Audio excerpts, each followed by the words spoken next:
vedare tinokuchingamidzai zvekare kune chimwe chirongwa pano paZim Facebook Secrets and Confessions. Tadzoka zvekare nemamwe mamessages. Hey, hanzi uyo anokuroya haambofe akabvuma kuti ndini ndiri kukuroya. Uyo anokonzeresa kuti upenyu hwako husakwanisa kuenda kumberi, iye akwanise kuti ange achikuudza kuti ndiye ari kukonzeresa, uye zvekare kunyangwe achida kukuudza iye anenge asingatokwanise kutokuudza, uye zvekare haumbofi wakafungidzira kuti uyu ndiye munhu ari kundiroya.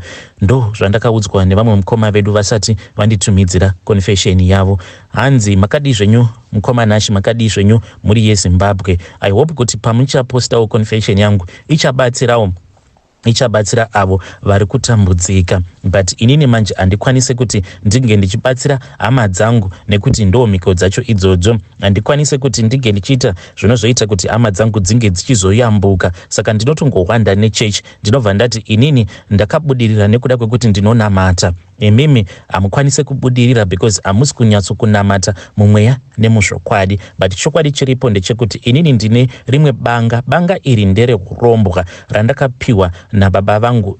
Ivo baba ndo banga iro ravainge vachishandisa apo pavainge vachiri vapenyu. Saka banga iri randakapiwa rinopota richida ropa, asi ivo baba vangu vakashayika vasina kukanganisa mhiko dzavo. Baba vainge vaine prazi, nanhasi uno prazi iri ndini ndiri kurirana. Saka baba vangu ivo vaipota vachiti paya kana vakaona kuti vanhu mudzinza vanenge vanyanyisa kufa vakatevedzana, then vaibva vazoenda kuya vobva vazonobaya mombe nebanga iroro. Mombe iya yobva yatofa, zvinhu zviya zvababa zvobva zvatonwa ropa. Saka kumusha kwedu uko baba vakati unoona makova 12 ari kumusha uko, because baba vakapedza vaning'ina nemadzikoma avo vose vakapera kufa, ende ivo baba ndo vakazogumisidzira kufa. Saka vavati ini ndini ndakaurayisa vamwe vangu. So baba vangu vakazoshayika zvavo, but vainge vachizama kuti vange vachichinja mhiko dzacho, but vakabva vazokoniwa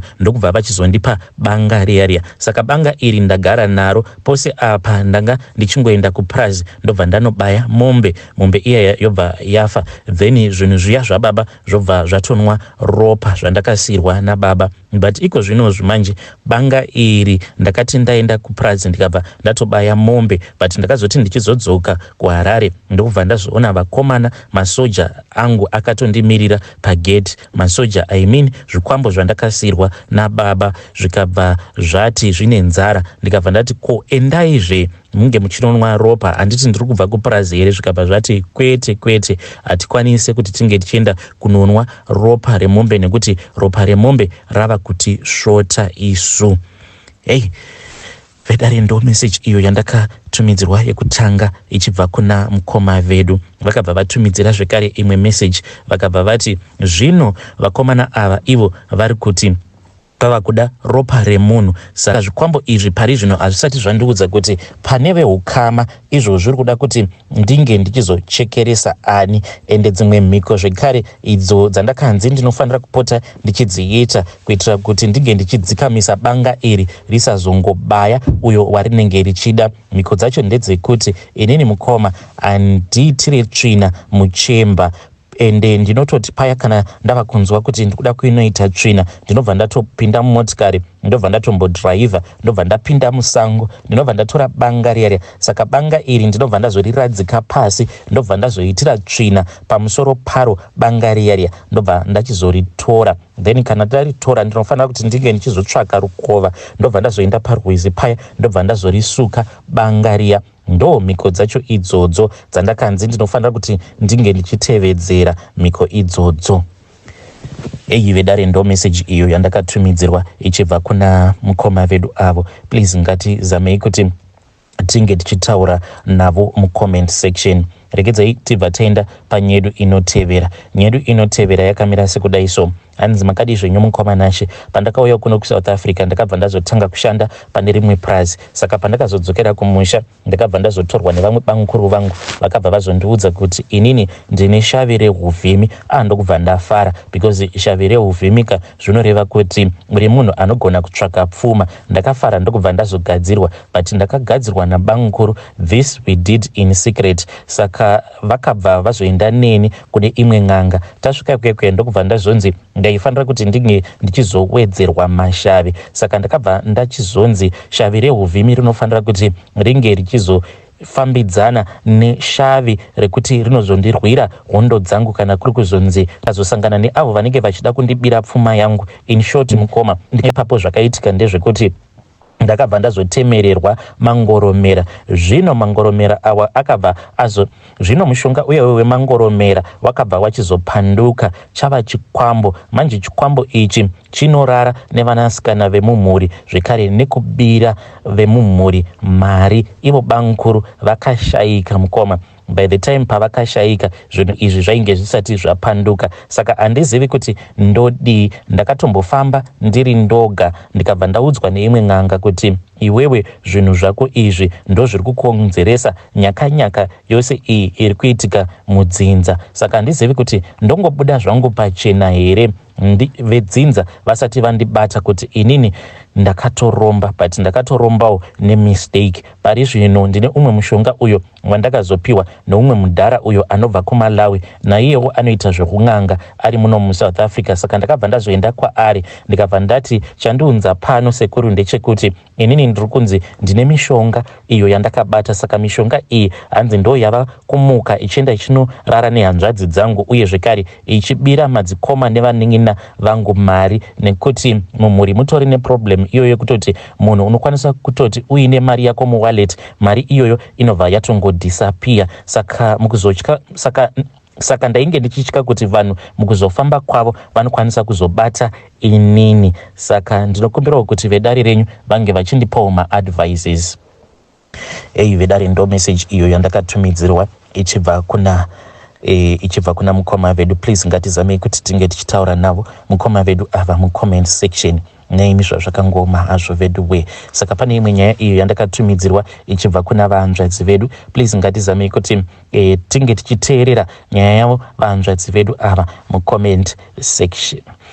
Vedare ndo message iyo yandakatumidzirwa ichibva kuna mukoma vedu. Please ngatizamei kuti tinge tichitaura navo mucomment section. Uye zvekare pane imwe message iyo yandakatumidzirwa ichibva kuna vahanzvadzi vedu. Please ngatingozamei kuti tinge tichiteerera nyaya yavo iyo yavakanditumidzira.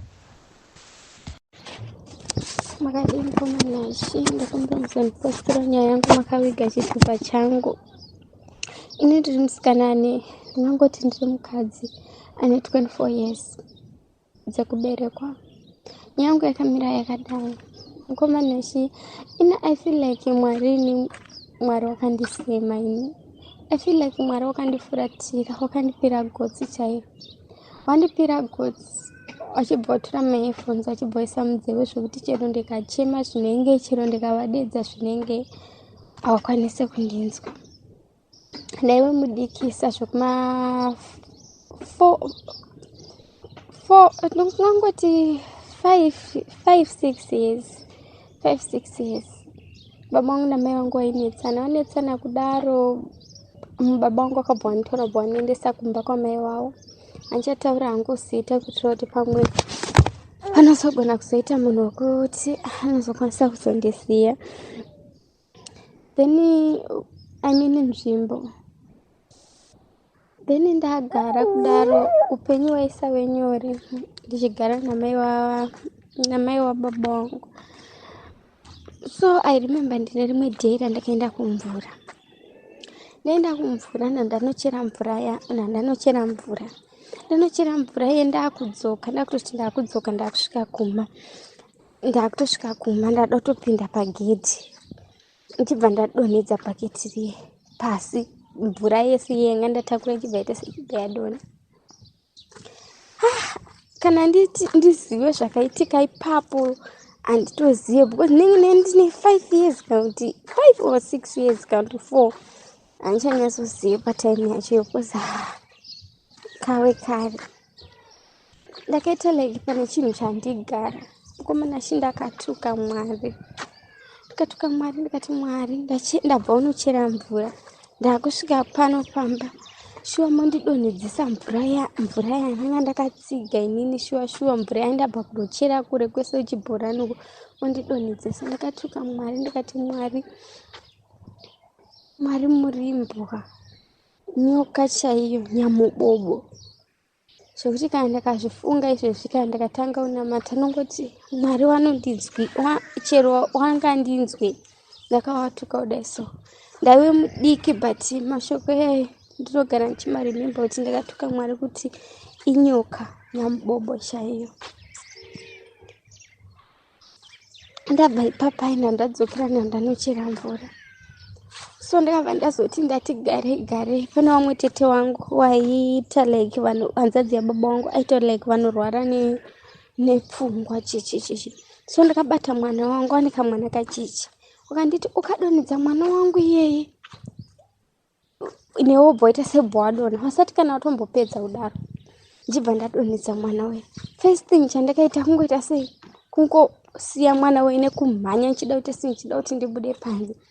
Ndichida kuti ndibude panze paipe tete wakabva wandirova guna, ndichibva ndadonha pasi padho. Kuseri kwedho kwanga kune demo ranga ririko. Wachibva wadaita sei warizvuwa demo rii, ameno chakangondipinda kudai. Kana kuti simba ndakariwanepi, ndichibva ndatora demo riya ndichibva ndarirarira chipasi paipe iye wakabva wandigarira. Wakabva watora zidombo rimwe ranga riri kuseri kwedho kuye wakandigarira kudaro. Wagotanga kundirova naro mumusoro. Ndakarohwa mukomana asi zvekuti kana nanhasi nditone problem yemusoro. Chiwanga chacho chitoripo pasaidhi pagotsi apa pawainditema. Wakandidzura nedombo ropakuyerera zvekuti kana zvakazoitika zvacho kumberi handicharemembe because ndaive mudiki, but izvozvo ndichiri kuzvirememba zvangu. Ndazobvapo ndakabva baba vangu wakazouya wachizonditora, wanditora ndichibva ndauya kwavaigara. Kuye yangu watosiyana nemama wangu, ndakatosvika watone mumwe mukadzi. Ndasvika pai mukadzi we aindishungurudza, achindishungurudza zvisingaiti. Sometimes ndanyimwa chikafu tasei, baba wakazontsvagira nzvimbo yekuenda kuchikoro chichichi, wakati uko kwandichaita sei handichadzokere kwamai wavo, vachindirapisa musoro panga ndakwara musoro chichichi. So now ndatanga kuenda kuchikoro. Sometimes ndaenda kuchikoro nenzara, ndanyimwa chikafu chichichi awaningiri nastepmother wangu. Zvadaro pakazouya mukoma wababa wangu. Mukoma wababa wangu wabva anditora, but mwana ari kushungurudzwa chichichi, rega ndiende newe kwavanogara. Ndichibva ndaenda nawo kwavanogara. Ndaenda nawo kwavanogara instead yekuti vandiendese kuchikoro. Achiendeswe kuchikoro ndakunzi ende munogarira makudo. Makudo anoita sei, asadye chibage. Upenyu hwangu mukomana waingotenderera kana kuti ndizwe kuti uri kuenda nepe, kuita sei kuzosvikawo mama wangu azouya zvaigenya zvezve bvawanditora nditanga kugara namai wangu. By that time ndanga ndakuma 9 years ya nina ndakuma 9 years ko pakanga pachinditora mama wangu. Ichibva tanga kugara nawo, ndikaita gore rese futi singaende kuchikoro. Ndatanga kuzonzi ndichienda kuchikoro 2010 yekuti ndichitangira kumberi zvaisaidza because handina kana chandaitombosiwa. Kana grade 1 yacho kana kuti nditi ndakaidzidza grade 1 handitombosiwa, ndatomena grade 1. Nekukurisa kwanga ndakaita 10 years ndatanga kuti grade 2 ndatangira grade 2.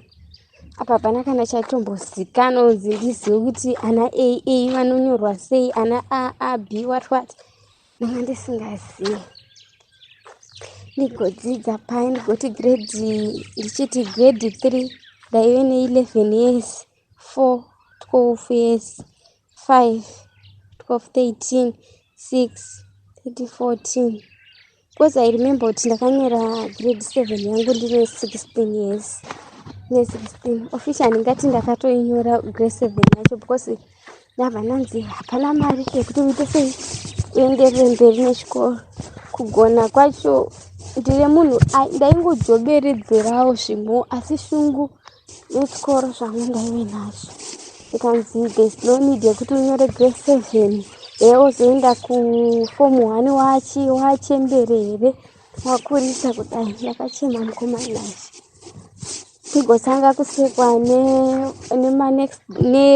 neshamwari kuti handisi kuenda fomu 1 because mai vangu saka mai vangu vanga kugara kuHarare ndichigara namai vamai vangu kati there's no need muchazongoroorwa muchazongotizira apa ndaive neshungu nechikoro zvikanzi hauende fomu 1 saka manje waibva watanga kuudza mashamwari angu kuti asi ndaenda fomu 1 makatongonzwawo basa nda musikana webasa wemumba chii aripo ndakachema asi ndakashayiwa upu wekuzviudza ndaedza kunamata ndichinamata asi the more yandainamata zvinhu zvacho zvaitoita wei ndakakumbira ndikati Mwari ndidzirewo nyasha kana pane munhuwo zvakanokwanisa kundibhadharira ndanga ndazotorwa nengerekena ndazotsvagirwa basa kwamutoko naivo gogo vangu vabva vanditi ndinoshandira shamwari yavo ipapo zvikoro zvazvisati zvavhurwa vananga vachipa holiday magrade 7 anga atopedza kunyora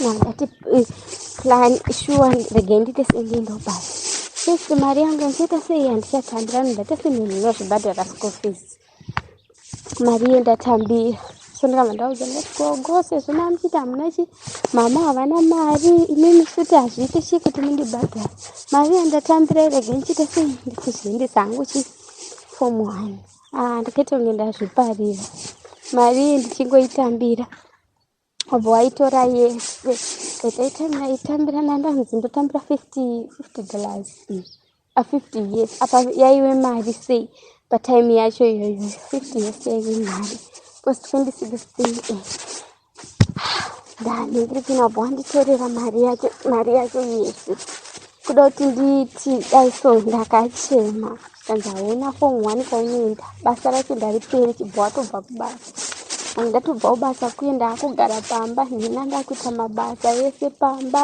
chichi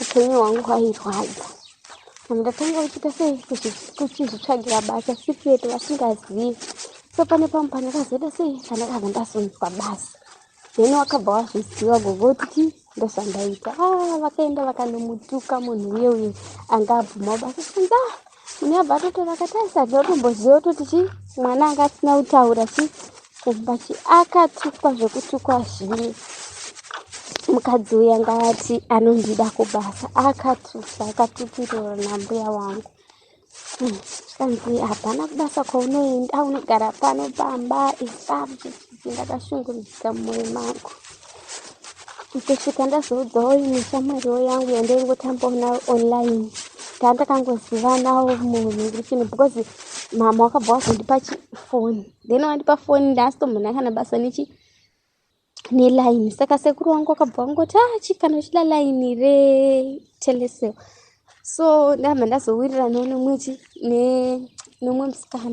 musikana abva andisa mune rimwe group remanovel remanovel aindaita sendaita basa rekuverenga zvangu chimanovel ndabva ndatanga kungowirira nemwe musikana aita zvokunyora chimanovel so ndiyakabva azoita sei andakabva ndazoudza ndikutsvaga basa chichichichichichi saka akabva aita sei abva andinzwira basa ndabva pena ndaenda kubasa kwekuina kabva tanzi nemunhu uyu yatisangane mutauni chichichichichi andati manje handina mari zvikanzi tsvaga ukukwereta mari saka musikana uye yakabva wandaita ndikati manje mari handitombona kana ukukwereta noikwereta kunani musikana akabva nditumira ecocash wandaiwirira naye online uye kanditumira ecocash ndabva ndaningirikina ndabva ndaibuditsa mari iye ndokubva ndaenda ndapinda mutauni ndawirirana nevanhu vai kuti ndiite sei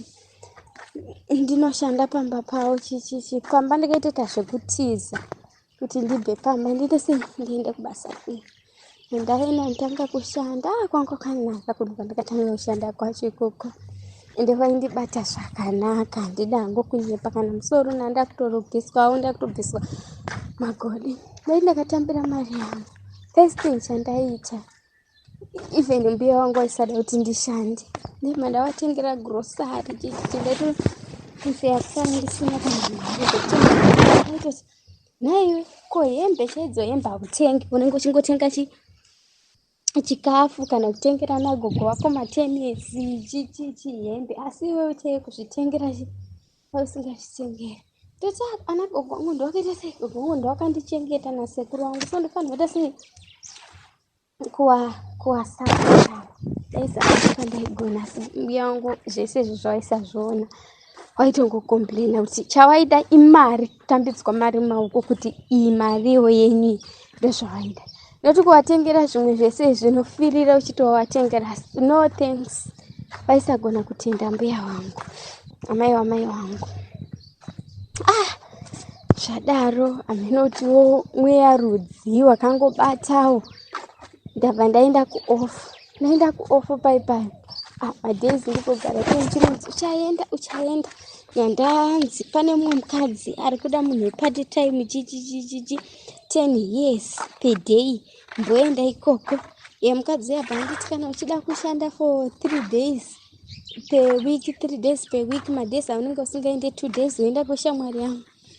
Ndatoona kunge mari yangu yakaita sei yange yakawanda kuti ndichidzokera kuMandara kuye kwandaishanda. Ndakati handichaiti sei, handichadzokeri. Ndakutoita sei, ndakutogara hangu nditoshanda zvemapati time, kozi zvemapati time zvine mari. Per week ninge ndatokuma $50 uko. Ndakangoshanda inenge 2 weeks dzandakangoshanda, asi richibva rapera. Vanhu vaianga vakusandidedza kana unongosiya zvepati time. Vanhu vakusati kwangoti tichakudedza. Ndabva ndanogara pamba kwamai vangu. Mai vangu wanga wakaroorwa kane mumwe murume. Zvakunetsa pai.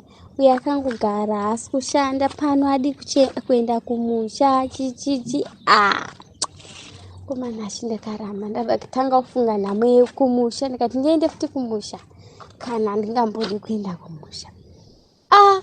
Mbuya wangu akabva kumusha kuuya kuHarare. Wangoti handei kumusha whether you like it or not. Stepfather wangu akati kana usingade kuenda kumusha mhenoti uchaenda kupi? Panapa hatichakudi. Enda kumusha kozi panapa wakangogara hauna kana zvauri kuita, basa rakapera enda kumusha unobatsirana mbuya mabasa chese. Ndikati zvino ndikaenda kumusha basa ndoriwanepi? Ndakakuenda kumusha ndisingade ndichida. Zvanga ndakapfeka so ndakangobuda ndakangopfeka zidrezi rekuti kana vanhu vaitondiona vaitoti mwana uyu ari kurwara kana kuti, because ndaisafungidzira kuti shuwa wachandidaka. Maitirwo acho andakaitwa ipapo kandototadza kuti ndomatsanangurira sei. Budiswa mugedhi nchiita zvekupushwa kudai, so buda mugedhi. Ndakazongovatera ana mbuya ndigoenda kumusha kuye. Ndagara kumusha kuye upenyu hwangu waingorwadza. Chingonzi mbuya pawanenge watsamwa ndaingotukirwa mhosva dzababa. Baba wakachakazoti zvichindirwadza mukomana ashi. Ndigotanga futi kuti start kusecha mabasa. Shamwari online friend yangu ndaitaura nayo. Pane pandatombojambira ndakatombotorerwa foni ndikagara ndisiri pafoni. Saka pandakazopiwa foni shamwari yangu akazonditsvagira basa futi. Ndatanga kushanda pane vamwe mai aitofu ndakagara mari yacho ndikundikaitambira. Chaitenga chaicho ndaisambochiwana hembe chaidzo aisatenga hembe. Yaisaita aingodisappear zvezvo ngoti mari ndaingoendesa kuna mbuya. Ndotenga chanenge ndotenga chikafu ndati life yangu Mwari inosvika kupi ichida. Komana ashi ndaifasta mazvinzwa, but chaibuda hapana. Ndaipedza kana 10 days ndichifasta, kana kuita 3 days and 3 nights dziye ndichifasta kuonda. But zvinhu zvacho pandaitonamata zvaitoita like worse. Ndikazosvika pakuda kutojoinidza satanism nomwe murume ainyepa kuzviita pasta soso. Amene kuti chechi kangoita kuti ndisaende kuchechi kwake munhu uye ndaingokanoti mufoni mangu kuda so mane 9,000 ekucash. I remember pamwe ndakaona 9 ndakati pamwe munhu aita mistake kuita sei kundisendera mari because ndakangokaruka ingorimo nangonzi receive 9,000. Kita amini kana munhu aita mistake ndakatogara 2 weeks dzese mari yenchingoisi chairimo. Kita mari rege ndisei ndibhadharira zvangu hanza dzangu lessons ekuti aita sei anonyora zvake because hanza dzangu aida kunyora. Ndabva ndaita sei ndati rege ndinomubhadhare pandikudai sokuda unobudisa mari haisi kubuda asi kusecha dai so mari iri kuti irimo. Ndasiyana nazvo ichingonyuka ndikazobatsirwa ndikazonamatirwa neumwe mufundisi so svika takatomanifesta munhu yaitotaura kuti aida kutoita sei aitoda kutondijoinidza satanism chichii ataura zvakawanda so ndazobva ipapo ndakabva ndazere sei ndo pandakatanga kushanda pamwe pandaishanda. Ndichishanda paye takati Mwari ndoda kureisa mari yepasipoti nditore pasipoti because vamwe ita kusouth kuri nani kunogarika estaff chichichi handei kuda kureisa mari isingabudi. Ndakazongoita mumwe munhu vamwe gogoso amai wemunhu wandaishandira yeye ndabva ndati mari yaiwe shoma mukomanashi mari yaiwe shoma ndaitambira kuma 35 years but ndaingoti chero ndakagara zvangu zvakanaka pasina mari ndaigara pasina mari ndopandaigara pane mari ndaisatombogara pabasa. Ndakaireisa ndaingoti kupera kwemwedzi kwega gogo wayi ndichiwapa 20 imwe $10 ndakatambira imwe $10 ndopa mai wangu imwe 20 ndochengeta imwe $5 ndosara nayo ndoya ndichatengawo mafuta ekuzorawo airtime chichi. Ndakashingirira mazvinzi mukomanashi ndakashingirira gore rese ndichireisa mari yekuti ndinhingirikine nditore pasipoti. Handei mari yangu yakwana paye ndakuchiti ndichinobuda ndinotora pasipoti munhu wepamba paye anga akusanipa maofu. Ndakaedza kukumbira ndikati ndoda unotora pasipoti chichi akaramba basa rabva ratombonziri basa rapera.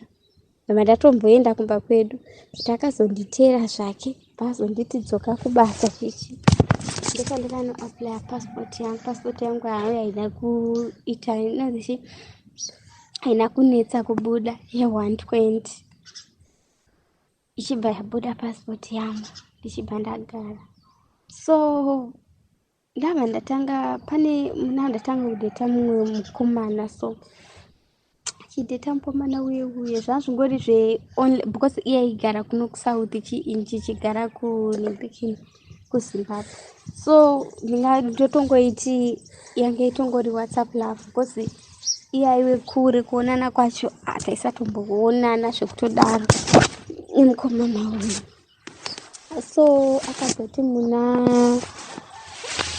2021 mukomana uyu ndokanga sei paakauya ndenge auya mukomana wabva nditondidzoti akati akutokuroora chichi staff vatondiwimbisa zvinhu zvakawanda mukomana uyu ofichi nongoti paida kuti vakabva tondiwimbisa zvinhu zvakawanda munozvo zvakatongoita mukomana uchibva toda sei tichibva tanetsana kudaro achibva atoti mari yanga unganidza iti achiti ada kuroora abva tonotenga mota nemukomana uyevi tatosiyana pai vanotenga mota ndikati samukomana anga atone mari shuwa zvekutoda kutondiroora. So takabva tambomira kutaura tese then December chibva adzoka tadotopinda muna 2022 nemukomana uye tikabva tanyengererana futi tanyengererana ndopaakanhingirikina paakabva andinyengerera nchibva ndarara nemukomana uyu achibva ati tikuita sei tikufanira kudzokera tese kusouth chichi tonounganidza mari chichi after 3 months ndodzoka ndoita sei ndorora because mukomana aitawo zvekudhiraivha matraki muno musouth Nchibva ndabvuma pai nchibva ndafuririka. Then mukomana abva anditi iwewe chiita sei, chienda unotora passport, because passport ndaigaisa kumba kwangu namama. Chienda unotora sei, unotora passport yobva warongedza chizvinhu zvako chichi tobva taita setotafuma mangwana totsaina. Ndikati alright, ndichingofuratira kumba kuzomufonera mukomana foni haichaite. Kudodai mukomana haichaite, utaisa mukomana akandibloka. Asi sina. Apa ndakusvika ndikati maybe ndogona kunge ndakaita sei. Ndakabata nyama. Ndakaudza imwe shamwari yangu ndataridza kuti ndozvaitika chichi. Agondipa tumapirits. Kuti imwa tumapirits kuti turi 6 kana iri nhumbi inoita sei. Inobva yabva unobva wableed. Ndakambotanga ndicharamba. Ndikati hanzi munhu ukatanga umwa mapiritsi unoita sei. Ukatanga umwa mapiritsi nhumbi inozonetsa kubata chichi ndigotanga kufunga alright ndikaita mwana ndinomuisepi inini wacho ni handitodi napekuita sepekugara. Vanhu vacho ready vanenge vasingatodi nemudzimba mavo. Mukomanashi ndakabva ndatumwa tumapiritsi kana pazvinodakaita sei. Ndakagara about 1 month now ndajamba maperiods. Ndabva ndazotenga pregnant test kutesta kudai. Ndasenda mune rimwe group nchibvunza kuti inenge yakadai so. Tikanzi ndine nhumbu. Ndakabatikana. Ndikati zvino ndoita sei. Baba chaivo baba wangu chaivo kundiramba chaivo kuti havasi negirikini. Havasi baba wangu. Because pane pandajambira pandakamboenda nababa wangu. Ndichiti vanhu painditi enda kunogara kumusha nonogara mumusha. Baba wangu mukadzi wavo agara naye kumbondishungurudza uye akaramba. Akati iwawo haugare pano chichi baba wangu chainya kundibereka wakandiramba. Ndikati zvino ndoita sei. Ndikati zvino nyange ndakasika nonzi ndine nhumbu ndodii. Ndipo pandikati sei pandakabva ndaita sei ndashingirira kushanda 1 month. Ndashanda 1 month pane kamwe kautumari twandaireza. Ndatoti ini ndakuita sei ndakutouya muno muchi ndakutoenda kusouth. Ndataurawo neimwewo yange ingoriwo hama yangu ekuti nyangoti ndisekuru wangu mune kusaidira kwana baba wangu. Ndamudza ndikati nditsvagirei basa chichi. Handitsvagira basa kana zvenhumba handatombomudza. Ndauya kuno munhu uye anganditsvagira inonzi nongoti sekuru ungatonditsvagira imba yekugara chindazive kuti sekuru adotondiita sei, adotondiita mukadzi. Ndagara mukomanashi ndakatanga nongoti nefirst day sekuru akabva atotanga kutondiita mukadzi. Obva nditi ningirikini nekuti ndiri kukubhadharira chinonzi ndiri kukubhadharira renti ndaita kuti uye muno wanga usingazive south we dai pasina inini dai usina kutombobvira watoiziva south kudai so plus nzvimbo dzavo kugara kumaflats kwaidhura nongokubhadharira 3000 just like that hazviko. Hapana zvandichaita ava ndabvuma bva nditengera tumapiritsi. Wati umwa mapiritsi akusabate nhumbu. Ndakamboda kuregedza asi ndakabva ndamwa udaro. Ndakabva ndaudza shamwari yangu online friend yangu yandaingotaura naye ndikati kana une nhumba umwe mapiritsi unozvara mwana akaremara chibvunzawo magrupu. Vanhu vachindiudza kuti munhu ane nhumba amwe mapiritsi chichichi. Ndodi apa sekuru wayo toda kumeka sure kuti ndamwa here. Ukati ukabata nhumbu ukangoita nhumbu chete izvo ndezvako nekutamba. Inini ndinenge ndisiri nebaba wacho. Zvaindirwadza kuona ndichirara nawo sekuru wayo zvaindirwadza because munhu angatori munhu mukuru angatori nangoti kuma 36 years ikoko. Zvaindirwadza ndichirara nawo vachindibhadharira rent.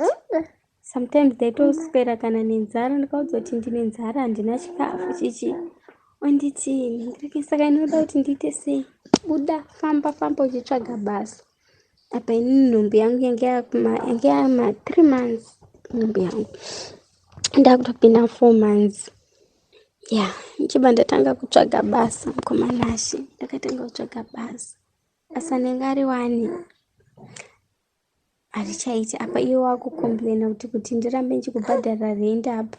Iwe usingatomboshandi usikaite sei hazvichaite sei hazvishaiti. Saka unotofanira kuona basa. Kana ukasatongowana basa apa wakutofanira kuita sei kutombodzokera kuZimbabwe. Ndakati nemwari kuZimbabwe ndinodzokera kumba kwani kwandinodzokera kuZimbabwe.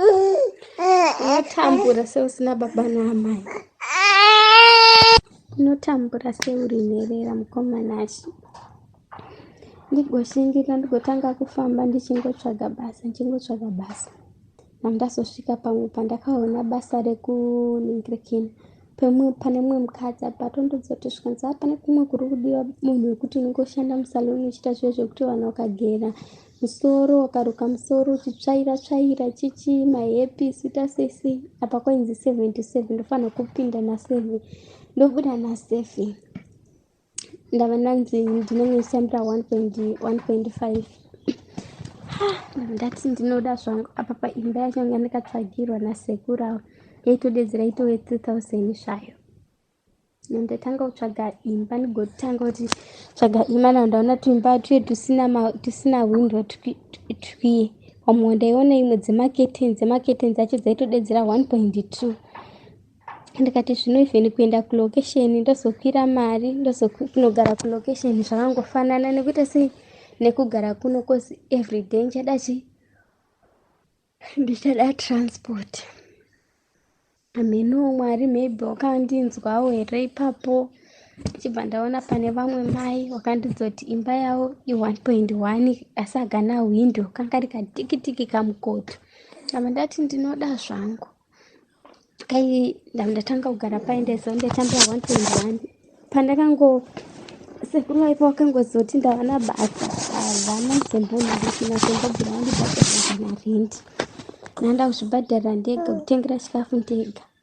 Wanga wakuti pawadira kuuya kunoningirikina bwati kubasa kuye bwandiro kuya chikutora wakatongouya chikutora ozotoonouya chikutora manheru kuma7 unoona wakuenda nekumwe kwaunoenda nako unondiita mukadzi kuye unondikwira after wandikwira obva hawandipe kana 10 rand zvayo kana chii unongonondisiya pagedhi ndenda kumba kuye kwozoti mari chivaitoto handitorina mari zvinhu zvakandiomera chichichichi komanashi zvakaoma ndigotanga kuramba kuti saka ndiite sei there's no need yekuti ndiite sei ndiramba uchiita sei wachindiita mukadzi wagoti ndoda kuuya pamba pako this and that zvikazotaura ozoziva landlord wangu munhu waindaigara naye uye anga aive muZimbabwe agotaura zvikanzi waugomudza ndiri sekuru wake ndoda kupinda chichi landlord agomuvhurira akupinda svika ndauya nasekuru wako wanga achiti wada kupinda paya wagomira munhu wese abuda wagondibata futi sekuru vaye kuti wekuudza ndowanga ndisina kuti ndoudzane kana shamwari yangu chaiyo wandaigara ndichiudza masecrets handinombobvira ndamuudza nyaya iyoyo ingangochi ndime munhu wandatanga kuudza kuti sekuru ndairara nasekuru achindiita mukadzi. Zvabva ipapo ndakabva ndaita sei ndakabva ndashingirira kusvika ndasvika mu8 months ndasvika mu8 months nhombe yangu yange yakuita usimbe plus yange yakurisa basa navo ndanzi handimbomire basa kuti ndirame ndichishanda nedumbira hazvichaite sei hazvichaiti. Ndakati zvino manje kana basa rapera ndodini apa pamari handitomborina mari ndanga ndisitomborina. Fungai kuti pa 1.5 iwe uri kubhadhara ningirikini uri kubhadhara because chando pachakamborowa ndava ndatenga negumbezi uri kubhadhara 1.1 obva wati uri kusarwa nemari usadaro ne1.4 uri kuda chikafu uri kuda transport sometimes ndaikuti kumaningirikini kuma7 sometimes ndaikwira sometimes ndaifamba sometimes ndaikwira uda transport yekuita seikukwira unenge uchikwira ma20 rand uya kumba sometimes ndaitokumbira nanda kuzikanwa kunzi ndiri munhu wekukumbira kuti ndine 15 rand ndine 12 rand ndonzi kwira. Saka uchikwira unosevha chii ipapo, because imwe mari yanga ndinayo yanga ndakasevha ndanotenga preparation yemwana wangu kubva kune dishi kusvika kumafuta, mapamba, chichichi. Ndasaura ndisisina kana mari, apa basa rapera. Ndikati zvinondodini, handisati kana ndambozvara achandibatsira ndiani. Ndakatanga kufunga, ndakanamata mukomana Ashi ndikati Mwari ndinzwireiwo nyasha, handina pekutangira. Pane vaita zvenhingirikini DOV gurupu, kana makambonzwa nezvazvo zvakwaProphetess Memory. Ndabva ndaita sei, ndabva ndajoina gurupu iroro. So ndabva ndatsvagawo ndikati gurupu rinowanika muno nzvimbo yandaiwe, handidi kutaura nzvimbo yandaiwe yacho. Ndabva ndanzi wanoenda kwakati. Ndakaenda mukomana Ashi ndine nhumbu pai. Ndakati Mwari chero musingade kundinzwa, asi ndikuita sei, handisisina pekutangira. Even mwedzi uno wakapera handina mari yekubhadhara rendi. Mari yese ngandinayo maona ndatenga preparation yemwana. Ndakanonamata kuye, ndakanonamata. Ndanga ndine 5 rand yange iri muhomwe. Ndakaibvisa 5 rand yese ndikapa offering. Ndikati Mwari, kuda kunyonga kuitwa. Ndichidzoka pai ndakabva ndangojoinawo rimwe gurupu rakanzi Simend Searching. Ndajoina gurupu riye rakanga rakanzi ndisati ndajoina gurupu rakanzi Simend Searching, ndabva ndaona meseji yapinda kuna sekuru mufoni yasekuru, zvikanzi zvenyenyu vamwe muri kubhadharirwa marenti chichi. Vanga vari gogo vangu vanje. Vakandituka kana zvikanzi okurara nemurume wangu, hei chichi une shuva iwewe kurara nasekuru wako, hei this and that. Vakapopota gogo vakundituka. Ndoda kuudza mai wako, ndatotora mascreenshot ndakumaratidza muzani mai wako chichi. Ndakashaya kana rekupindura. Kati Mwari ngandabva kuno kuna maTaiwan. Sekuru achikanzi ningirikini andoona zvaitika, handitokwanisa kana kubhadhara rendi. Saka iwe itoita sei, itobva ipapo utotengesa posta. Ndakatenga kafiriji kanga ndakatenga nemubhedha wanga ndakatenga, zvikanzi ototengesa mubhedha iwowo nenhingirikini nefiriji iyo, uite sei uende kuZimbabwe. Ndikati kuZimbabwe kwani kwandinoenda, ndichisvika nenhumbu. Zvikanzi andeni kana usingade kuita sei utengesawo zvionerawo nelife yako, handina kuti uchaita sei nelife yako. Ndikaedu ndodini, ndopandikajoina rimwe gurupu randakanzi Simend Searching. Ndibva ndaisa piki rangu, nchibva ndanyora, nchibva ndati ndotsvagawo munhu ari siriyasi estafu chichi. Ndakangoti ndiri mwana wani estafu. Vamwe vanhu waiuya, vamwe nasingawapindure, vamwe nanga ndisingaiti sei. Pakabva pazoita munhu wani akandifonera, vanditi ndati handiyana, but ndaonawo nhamba dzako chichi umu, ndinotsvaga munhu ari siriyasi, handina mwana chichi. Ndati saka munhu wewe offichinini yange tori first time yangu kupinda magurupu. So ndaisaita sei, ndaisambozvitora siriyasi. So munhu yakabata sei apa aramba achiita zvekundifonera. Ndopandikabva ndangofila kungomuudza zvinhu zvese kuti life yangu yakamira yakadai, nditone nhumbu, ndakarambawo ndine nhumbu estafu chichi. Zvikanzi ndokuda nemwana wako, nhumbu yacho ndirongodza vabereki vangu kuti inhumbu yangu chichi. Ndati kati sei zvakandinetsa, because akabva atoudzana mama vake munhu wekuti ndine musikana wangu ane nhumbu chichi, watoti ari kufanira kuuya kunoku chichi. Kudzoka back nzvimbo yacho munhu anga ari ndingangoti kuti handisida kunyatsotaura exactly, but taakudzoka back kuZimbabwe. Tichibva kumberi kwandaiwe, tichiita sei kunodzoka kuno. Ndichibva ndaaningirikina but chinjai zita ndingangoti alright tongoti takuenda Port Elizabeth mazeshi handidi kuti vanhu vazive nzvimbo exactly because ndogona kusongobatwa zvakaoma upenyu. Ndichibva ndaita sei munhu uye achibva anditumira zvikanzi kuti ndikutumire mari azviite ndoita pay forward. Munhu wangu ugodya ndikati ko ndikaenda ikoko ndonourayiwa. Wai munhu ashingirira kundida zvakadaro aindifonera mukomanashi 6 to 6 mazvinza kutaura naye ndanda kutofila like nditone munhu wandototaura naye zvakanaka bubu tichitaura zvekuti chero manheru tairara kana natwo taizotopatika kana kutorara iye aitenga maminetse ekuti aizotopatika foni yake ichingotaura yega kana kuti yatongodzima achimuka first thing chaaita even nyangwe ndofunga kana kugeza mazino chaiko aitogeza ari pa10 nandangoswera ndichita sei ndichitaura nemunhu uyu then abazondita pay forward ndaenda kwanga ari ndasvika asiko mai akabva anditambira instafu chichi wanditambira kudaro yabva azouya abva anditambira zvikanzi ndokuda tisine mwana wako ati saka munhu yauda kurara neni chibva ndamuti iwe kana uda kurara neni otoshandisa protection because prastofana kuti tetesei tisange taenda kuhospital tinoteswa oneka kuti iwe uri right here ndiright apa ndakatobva unoteswa mai manje chichi plus nhasi handina protection chichi nandati bati kuti tisanganise marudzi azviite sei azviite mamwe marudzi asanganiswe but alright but I remember munhu akarara neni but auda kuproduce akabva anhingirikina akabva abvisa akati handisifana kuitira mukati sezvo ati marudzi asangana.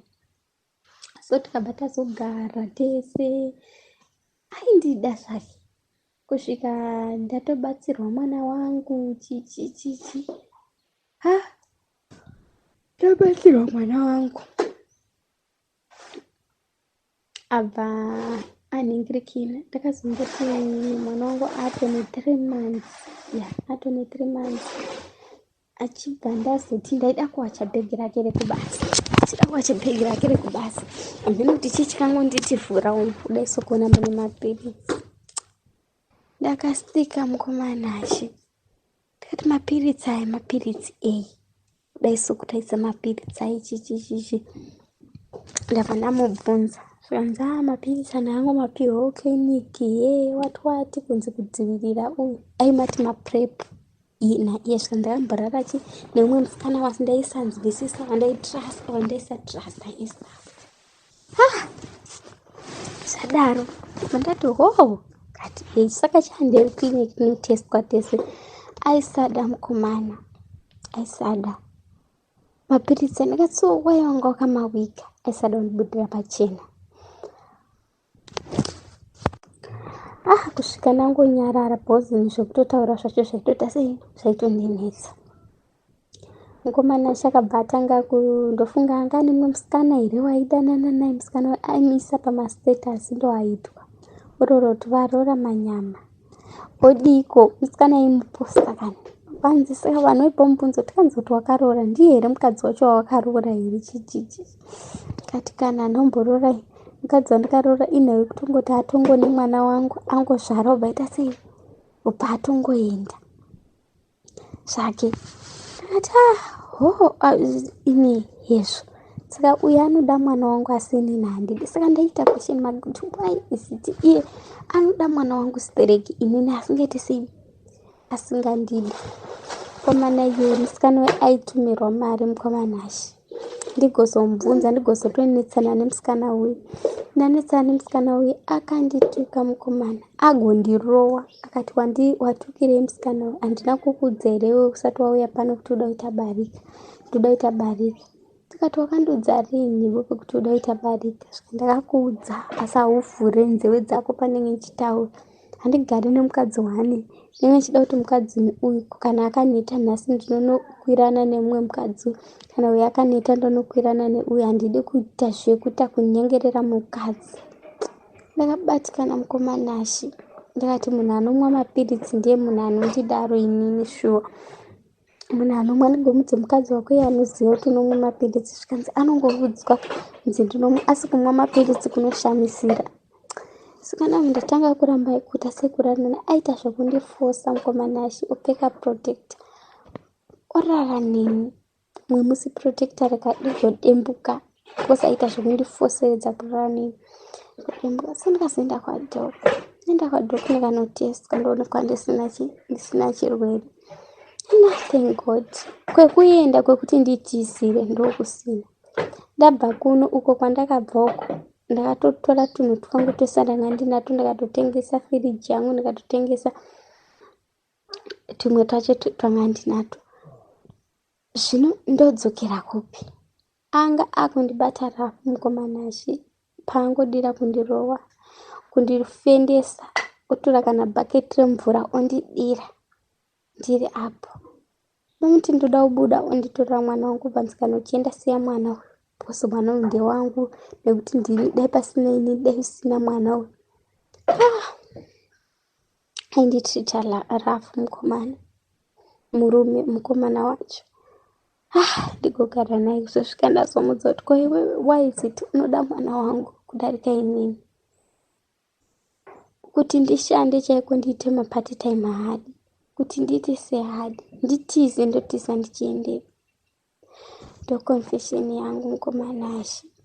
Murume ndogara naye ane chirwere ini handina asi padira kundibata kurara neni anotongorara neni kana kuti anongokudza kuti ndiri kugeza ningirikini inonzi kana ndakuda kuprodusa ndinobuditsa hauna marambiro anokuita anotokufosa chetosvika warara naye kana kutokusura chaiko. Fungai kuti kunhu kunenge kwakaoma totongoti kubatwa chibharo topatofungira kuba asi kana munhu asingadi ese wakadzi wakaoma usikaridzi uko kwakaoma then munhu ongosvika achingopfekera chinhu kudai so zvinorwadza mukomanashi kurwadza chaiko chaiko. Ndo upenyu hwandiri kurarama ndiri muno muSouth. Chero ukamudzota handikude unoendepi chero ndikati ndirobuda ababudike. Mumwe musi pandakatombotiregai ndibude ningotetereke zvangu nesango akatora bhodhoro reblack label aida kundipwanya naro musoro svika ndagodama pasi kumukumbira kuti ndinokuuraya iwe ndinokuuraya. Apa chandakutongotya ndechekuti ndakabata chirwere mwana wangu futi akutobatirawo chirwere. Tombodini upenyu mukomanashi kuti ndidzokere uku ndinodzokera kupi? Kwani handina anondida kuZimbabwe. Baba namai vangu wapenyu but vanoita like vakandifuratira. Saka yopo yandinoda mhenu kana pane anogezawo munyama wekuti anongondigezawo for free because handina mari yacho handina yekuti ningabhadhara munhu kuti andigeza nyama angokwanisawo kundigezawo munyama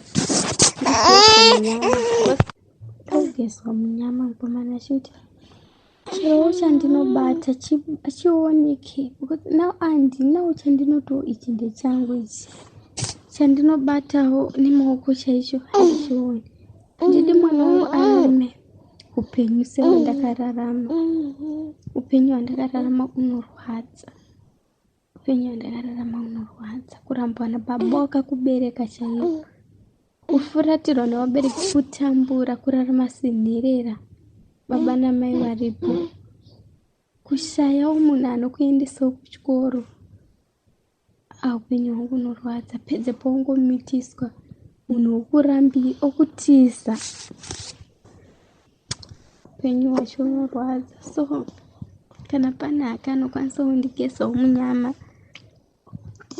ongondigezawo ndobvawo munyama because ndaniita mukomana achindanita apaone rafu yacho yaanoita yaanondiita yacho munhu wacho andogara naye mahwani kana kuti ndiwane basa racho rekuti ndoshanda nemwana anotonetsa mabasa acho kwese kwanenge ndichibvunza nenge nchiti ndine mwana kuchinzi ane mwana zvino unoshanda sei nemwana zvinoshanda sei zvino mwana wangu ndomuisepi ndomuramira ane mwana wangu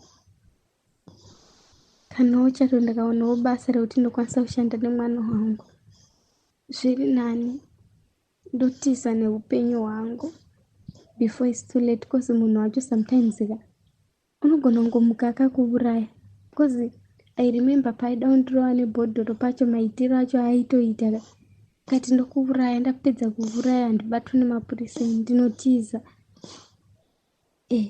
ndondoti mapurisa acho anondibatira kupi saka handizive kuti ndodini handizive mukomanashi kana mazondipostera nyaya yangu muzondiudzawo ndozoteerera mucomment section kana ndinewo data asi munokwanisa kana nditoriwo mascreenshot ndoona because data kuti nditoriwonewo patoni nyaya kutoti nditowane data rekuti ndinge ndichiteerera kufacebook asi kana mune inonzi chigrupu remaconfession only rewhatsapp ndinongokumbirwa kungoiswawo namba yangu so that ndinoonawo maningirikini mauya anenge achiiswa nevanhu so that nokwanisa kubatsirikawo naita basa. Hey, vedari ndo voice note randakatumidzirwa richibva kune mwanasikana uyo. So kana kuino vanenge vachida kumubatsira you can come to my inbox. Saka iye ndichazama kuti ndinge ndichimutsvakira data. I'll tell her to buy a Cell C data sim then ndobva ndazomulodherawo data so that akwanise kuzopindawo paYouTube achingotsvaka zvimwe kuti anokwanisa kusangana nevanokwanisawo kumubatsira zvekare paYouTube. Zvekare nichamubvunza kana achidawo kuitawo zveYouTube kana kuti zveFacebook anozongoshandisa data iroro achingozamawo laki rake maybe anokwanisa kuwana zvinhu zvinomubatsirawo muupenyu hwake sezvo iye achiti upenyu hwandinorarama hwakaoma. So kana kuri kunzi akatangawo channel yake ndichazouya ndichizokupai update, so I will speak with her. Please kana kuri kunzi akazotangawo channel yake just try to support her so that her life can become much better. Ngatitaurei naye mwanasikana uyu mucomment section.